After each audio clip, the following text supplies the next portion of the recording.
I'm Margaret, 32 years old, and throughout most of my existence, I held firm beliefs about family bonds, convinced that blood connections ran deeper than anything else, and that achievement should be celebrated and shared with those who nurtured your growth.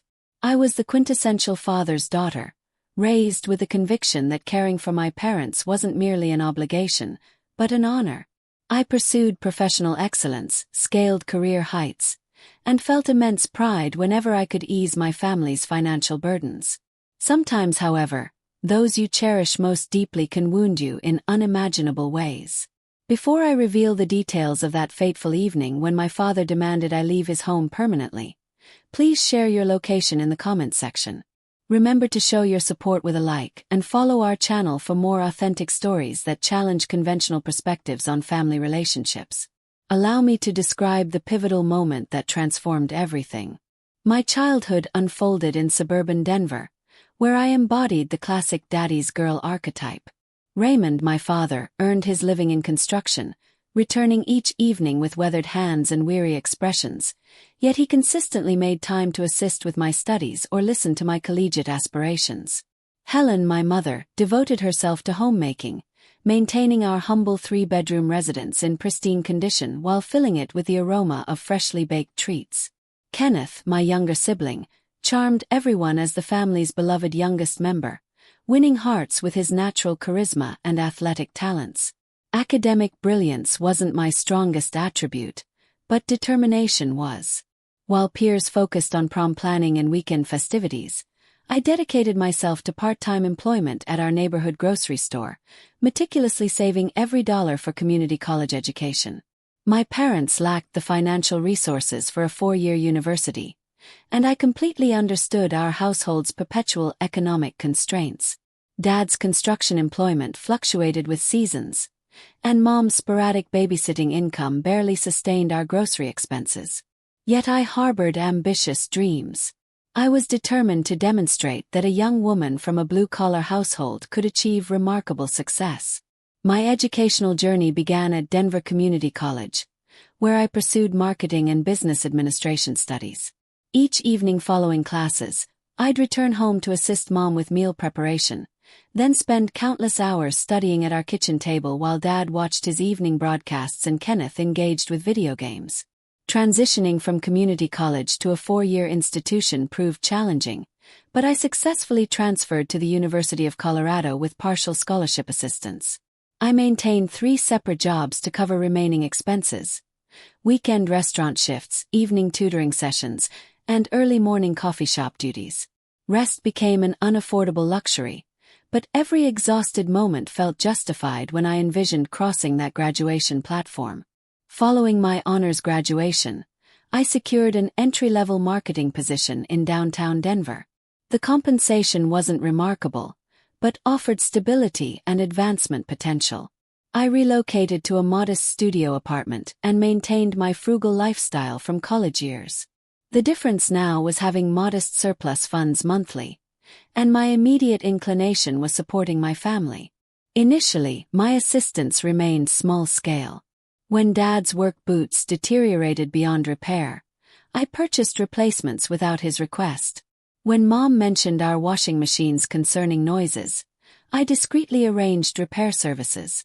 When Kenneth decided to pursue higher education 2 years after my graduation, I volunteered to help with textbook costs. My professional trajectory exceeded my most optimistic expectations.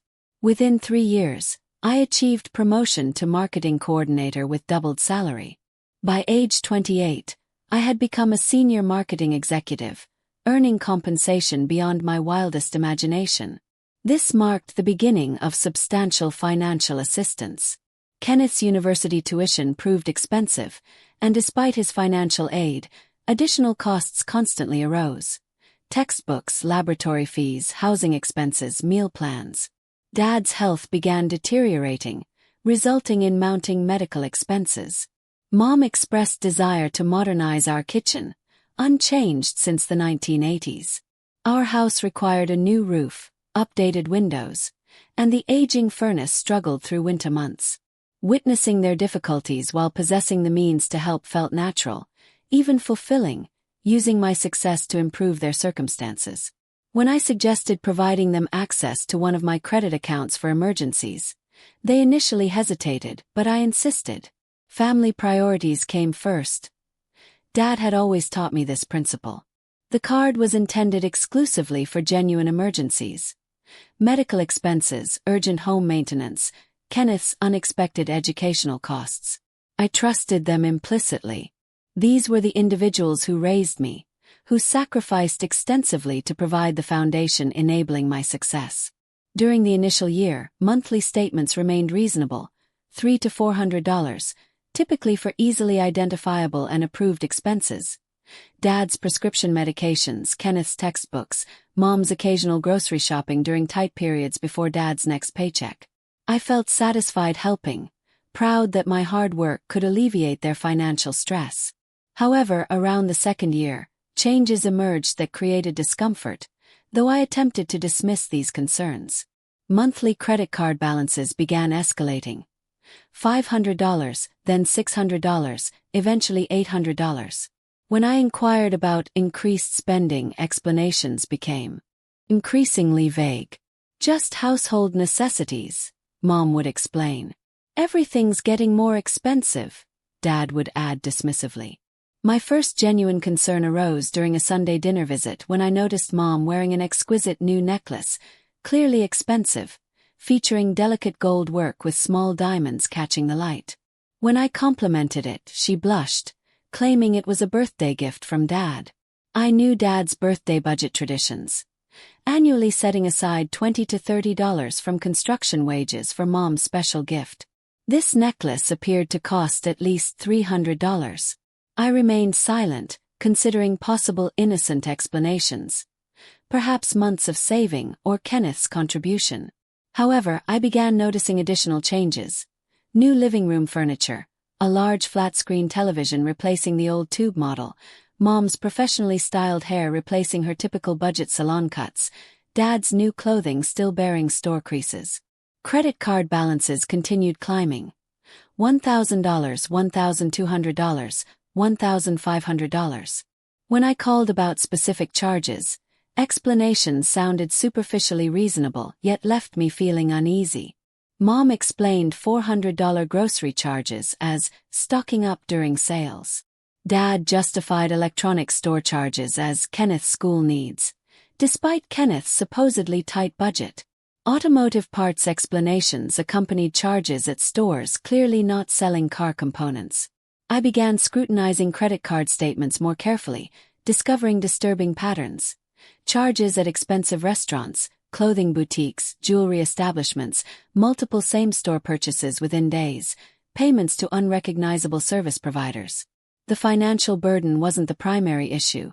I could afford it, and part of me wanted to continue enabling their improved lifestyle. The devastating aspect was their apparent dishonesty.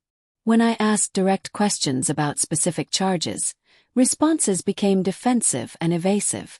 "We don't require your approval for every expenditure," Dad stated during one phone conversation that left me hurt and confused. "You're being overly dramatic," Mom added when I expressed spending pattern concerns. "We're not children requiring your permission for everything." Kenneth, whom I hoped might encourage more responsible spending, seemed to embrace this new lifestyle. During visits, he casually mentioned expensive outings with friends, new gadgets, and clothing clearly exceeding appropriate college student budgets. "Margaret's doing exceptionally well," I overheard Mom telling a neighbor during one visit. "She insists we use her credit card for our needs. Such a generous daughter." However, they weren't using it for necessities. They were funding desires, luxuries they'd never previously afforded, treating my credit line as their personal shopping account. Somehow, I'd become the antagonist for questioning their behavior. The breaking point was rapidly approaching. Last month's statement reached $3,500. More than many people's monthly income, spent casually on dining, shopping, and entertainment by a family previously living on Dad's modest construction wages. I deeply loved my family, but increasingly felt valued solely as a financial resource. Phone conversations inevitably shifted to finances. Visits included mentions of needed or wanted items, often with subtle hints about credit card solutions. The emotional pain became harder to ignore. I had worked tirelessly to achieve success, not solely for personal gain, but to help my loved ones. However, my assistance had transformed into expectation, my success into their entitlement. I decided we needed serious discussion about boundaries and spending limitations.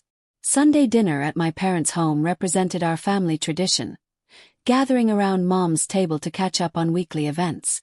This seemed perfect for addressing the credit card situation calmly and lovingly. Driving to their house that Sunday afternoon, I rehearsed my intended words. I would be gentle yet firm, explaining that while I wanted to continue helping with genuine emergencies and Kenneth's education, current spending levels were unsustainable. I would suggest establishing monthly limits and requiring approval for larger purchases. Upon arrival, I immediately noticed new changes. The front door displayed a rich burgundy paint job with expensive-looking planters flanking the entrance. Inside, transformations were even more dramatic. Old carpet replaced with beautiful hardwood flooring, new artwork adorning walls, complete kitchen renovation featuring granite countertops and stainless steel appliances. "Impressive," I said, maintaining vocal neutrality. "You've made significant improvements. Don't you adore it?" Mom beamed, caressing the new countertop. We decided it was time for updates. The house looked so outdated. Dad emerged from the living room wearing a crisp new shirt and expensive-looking shoes. "What do you think of the flooring? High-quality materials cost more, but you get what you pay for."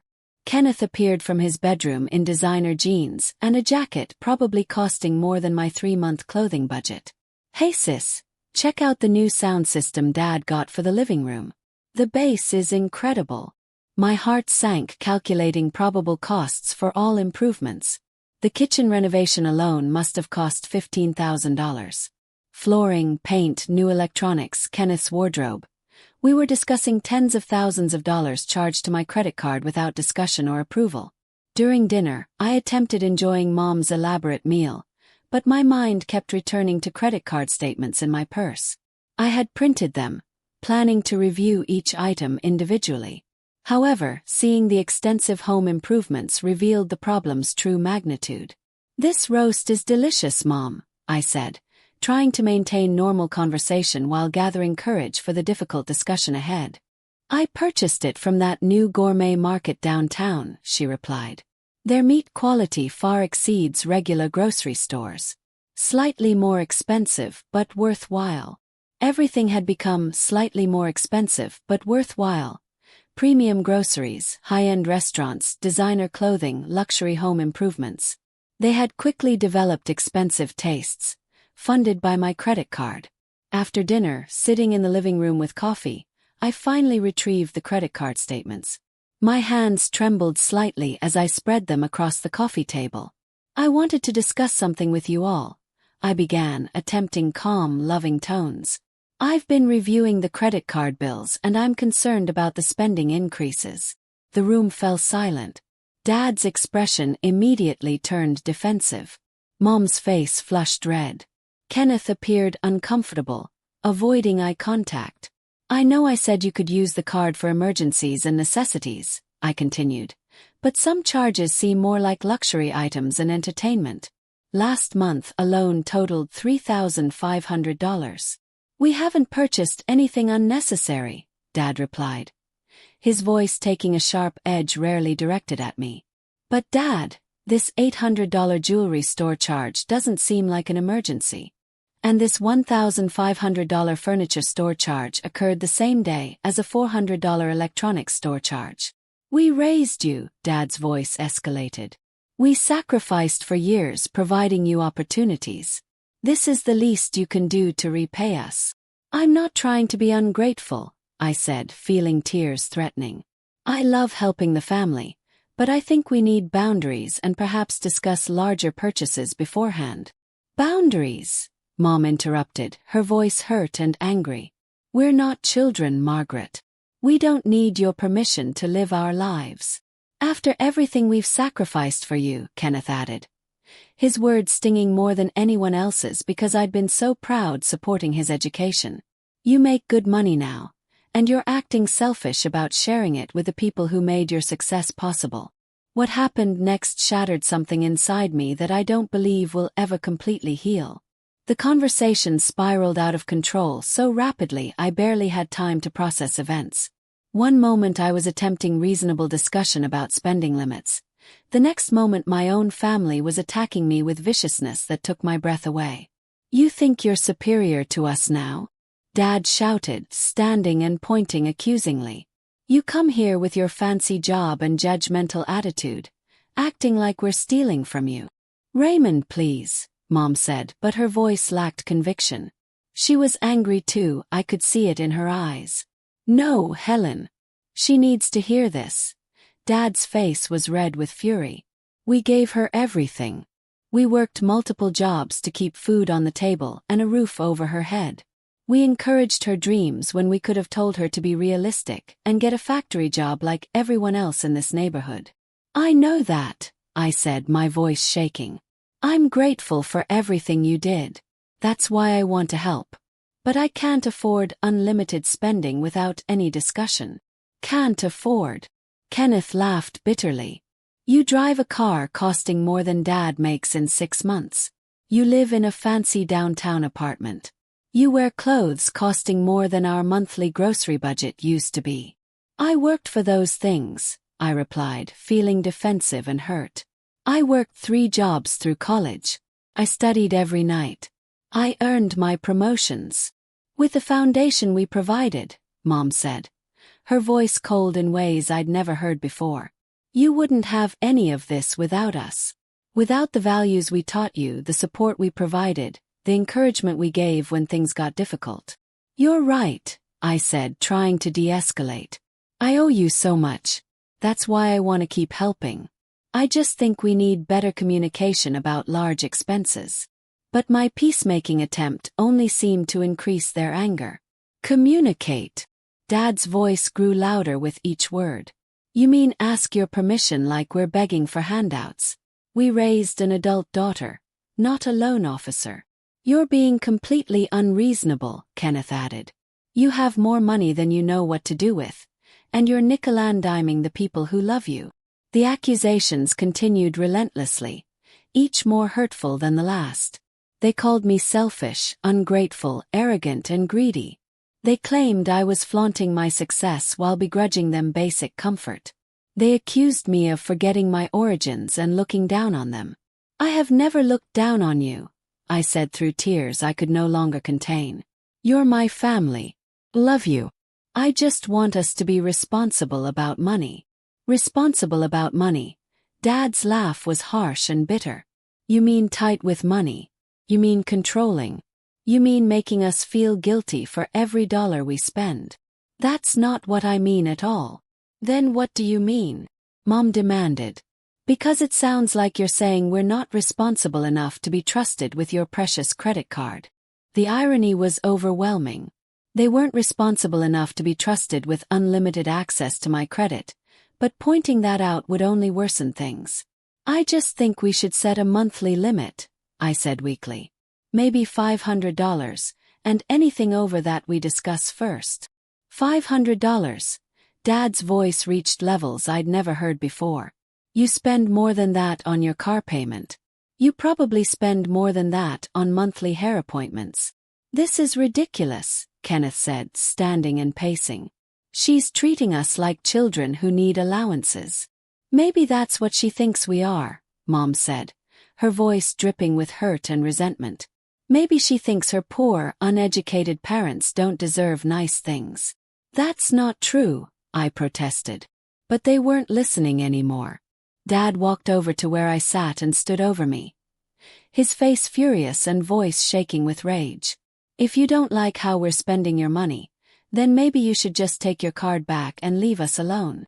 "Dad, please, let's just calm down and discuss this." "No more talking," he shouted. "You want to control us.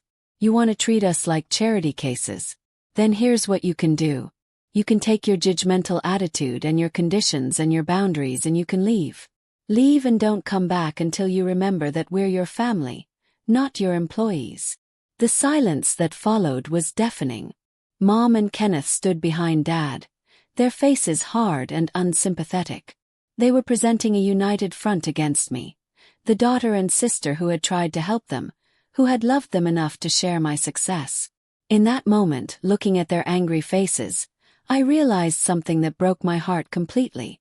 They didn't see me as a daughter or sister struggling to balance love and responsibility. They saw me as a funding source threatening to cut off their supply. "Fine," I said quietly, standing and gathering the credit card statements from the coffee table. "But when that card stops working, don't call me asking why." The silence following my words was unlike anything I'd ever experienced in my family home. It was the kind of silence that felt heavy and final, like the moment after a door slams shut and you realize you can't open it again. Dad's face went from angry red to pale white. Mom's mouth opened slightly as if she wanted to speak but couldn't find words. Kenneth stopped pacing and stared at me with an unreadable expression. I had never spoken to my family like that before. Throughout my entire life I'd been the peacemaker, the one who apologized first, the one who swallowed hurt feelings to keep everyone happy. But something fundamental had shifted in that moment. I was finished being treated like a bank account with feelings. "What did you just say?" Dad asked, his voice dangerously quiet. "You heard me," I replied, surprised by how steady my own voice sounded. "You told me to leave, so I'm leaving. And I'm canceling the credit card. You want to be treated like independent adults who don't need my input on spending decisions. Then you can handle your finances like independent adults." "You can't be serious," Mom said, her anger giving way to something that looked like panic. "Margaret, honey, we're family. We don't abandon family over money." "I'm not abandoning anyone over money," I said, putting the credit card statements back in my purse. "I'm protecting myself from people who only seem to value me for what I can provide financially." "That's not true," Kenneth said, but his voice lacked conviction. "Isn't it?" I asked, looking at each of them in turn. "When was the last time any of you called me just to see how I was doing? When was the last time we had a conversation that didn't eventually turn to something you needed or wanted? When was the last time you asked about my job, my life, my goals without relating it back to how it could benefit the family?" They couldn't answer because we all knew the truth.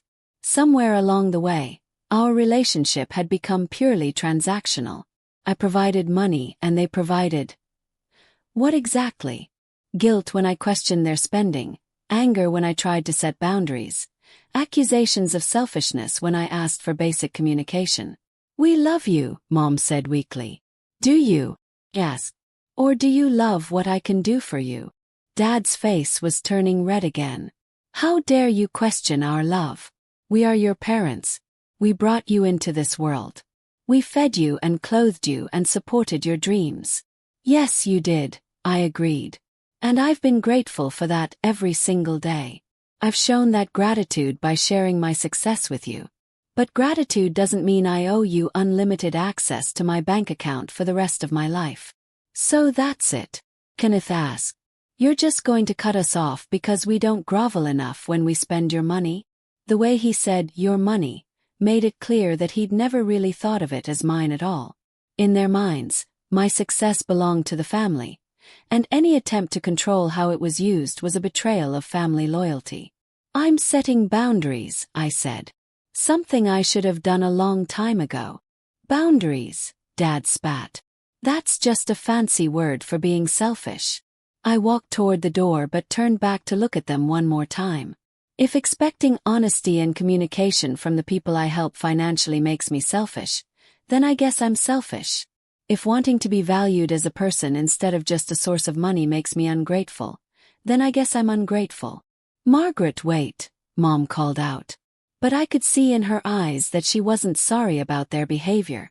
She was sorry about losing access to my credit card. "I love all of you," I said, my hand on the doorknob. "But I won't be taken advantage of anymore. Not even by family." As I walked to my car, I could hear them talking urgently inside the house. I couldn't make out the words, but the tone was panicked. They were probably already calculating how they would pay for all the improvements they'd made, all the expensive lifestyle changes they'd grown accustomed to. I sat in my car for several minutes before starting the engine, trying to process what had just happened. I had walked away from my family. Not just from the financial arrangement, but from the family itself. They had made it clear that I was unwelcome unless I was willing to fund their lifestyle without question. The drive home was a blur of tears and conflicting emotions. Part of me wanted to turn around, apologize, and give them the credit card back. The thought of being estranged from my family was terrifying. These were the people who had raised me, who had celebrated my achievements, who had been the center of my world for 32 years. But another part of me felt something I hadn't experienced in months. Relief.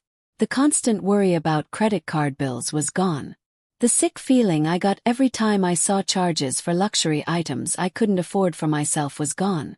The resentment that had been building every time they treated my financial support as an entitlement rather than a gift was gone. When I arrived home at my apartment, I immediately called the credit card company and canceled the card they'd been using. The customer service representative was very helpful and confirmed that any remaining balance would be my responsibility, but no new charges could be made. "Is there a specific reason you're closing the authorized user account?" she asked. "Family boundary issues," I said, and realized that was the most honest answer I could give. The first week after the confrontation was the strangest week of my adult life. I kept expecting the phone to ring, kept expecting angry voicemails or guilt-inducing text messages, but my phone remained silent. It was as if my family had simply decided that if I wasn't going to fund their lifestyle, I didn't exist. Initially, the silence hurt worse than any angry words could have. I wondered if they were punishing me with a cold shoulder, waiting for me to crack and apologize. I imagined them sitting around the dinner table talking about how ungrateful and selfish I had become, how success had changed me for the worse. But as the days passed, something unexpected happened. The knot of anxiety that had lived in my stomach for months began to unravel. I realized that for the first time in years, I wasn't worried about checking my credit card balance. I wasn't dreading the monthly statement. I wasn't calculating whether I could afford their spending while still maintaining my own financial goals. I actually looked at my bank account and was shocked to see how much money I'd been spending on their lifestyle. The credit card they'd been using carried an average monthly balance of over $2,000. That was $24,000 a year, money that could have been going toward my own student loans, retirement savings, or emergency fund. The guilt I expected to feel never materialized. Instead, I felt something I hadn't experienced since college: excitement about my financial future. I could pay off my remaining student loans early. I could start saving for a down payment on a house. I could take the vacation I'd been putting off for years because the family needed help more than I needed a vacation. Work became a refuge. I threw myself into a major marketing campaign, staying late and volunteering for additional projects. My colleagues noticed the difference in my energy and focus. My supervisor mentioned that I seemed more engaged and creative than I had been in months. "Everything okay at home?" she asked during our weekly one-on-one meeting. "You seem lighter lately, if that makes sense." "Just some family stuff I've been working through," I told her. "I think I'm handling it better now." I started going to the gym regularly for the first time in years. I had been telling myself I was too busy, but the truth was that I'd been too stressed and anxious to maintain healthy habits. Now that the constant financial pressure was gone, I had mental and emotional energy for self-care. I also started reconnecting with friends I'd neglected. During the years when I was focused on helping my family, I had turned down social invitations, canceled plans when family needed something, and generally prioritized their needs over my own relationships. Now I had time and emotional availability to nurture friendships that had suffered from my distraction. One evening, as I was having dinner with my college roommate Sarah, she made an observation that stopped me cold. "You know," she said, twirling pasta around her fork, "this is the first time in probably 3 years that you haven't mentioned your family's financial situation during dinner." She was right.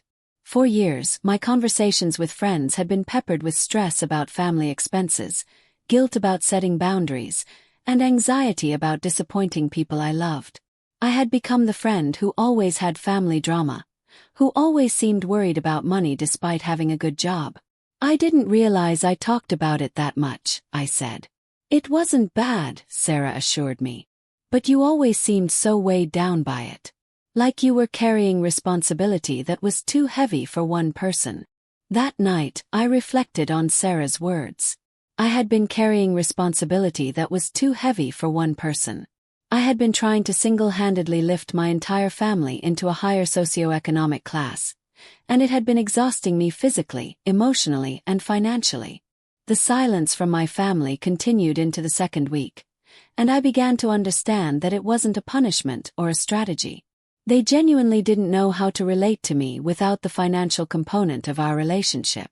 When I wasn't providing money, they didn't know what role I was supposed to play in their lives. It was a sobering realization but also a liberating one.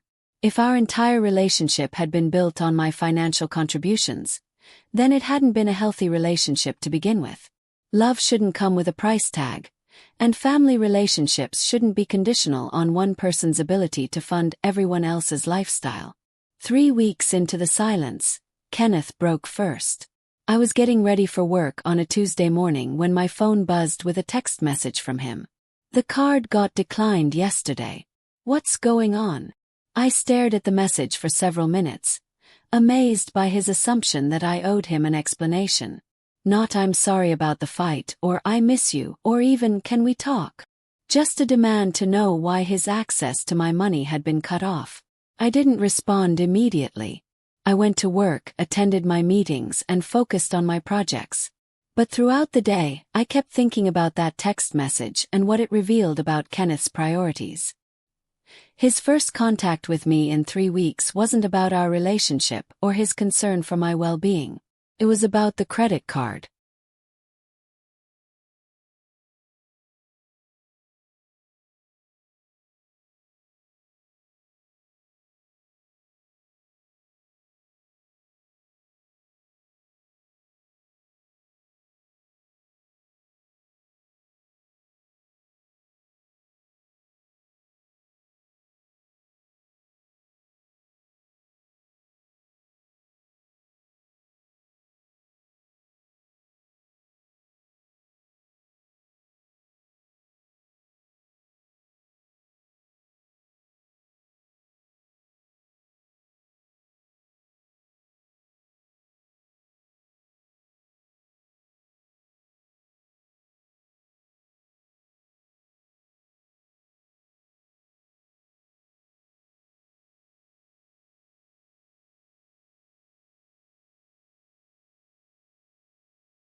I thanked Linda for her concern but didn't elaborate.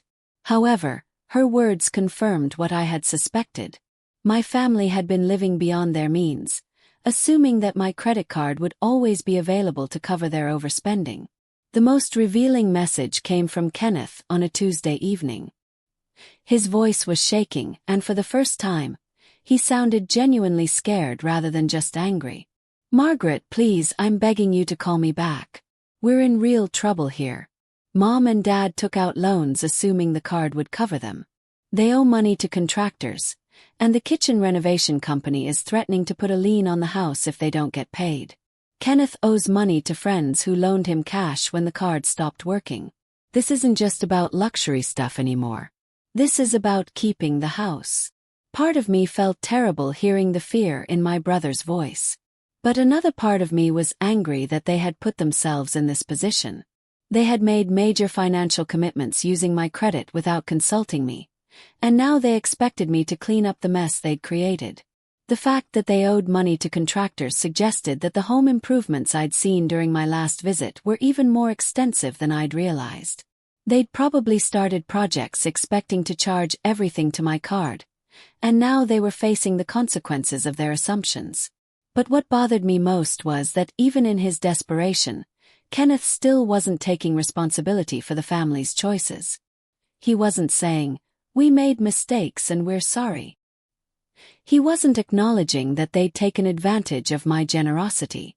He was simply telling me about their problems and expecting me to solve them. I finally decided to respond, but not in the way they expected. Instead of calling back, I sent a carefully worded text message to the family group chat we'd shared for years. "I received your messages. I understand you're having financial difficulties, and I'm sorry to hear that. However, I will not be resuming financial support. What happened at our last family dinner made it clear that our relationship had become unhealthy and one-sided. I love you all, but I need to prioritize my own well-being and financial stability.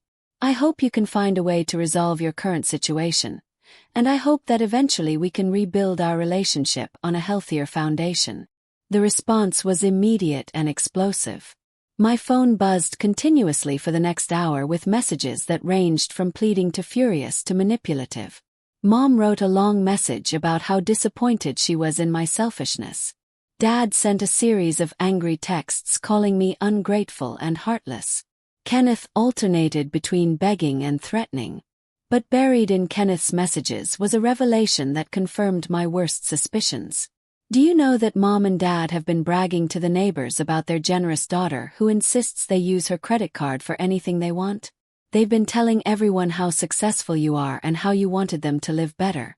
Now they look like liars, and it's your fault." So they had been bragging about my financial support, presenting it as my idea rather than their request. They'd been telling people that I was insisting they use my money, making themselves look like the gracious recipients of my generosity rather than the people who had pressured me into supporting their lifestyle. The image of my parents bragging to neighbors about my financial support while simultaneously resenting any questions about their spending was both heartbreaking and infuriating. They'd been playing both sides, enjoying the social status that came from having a generous daughter while treating me like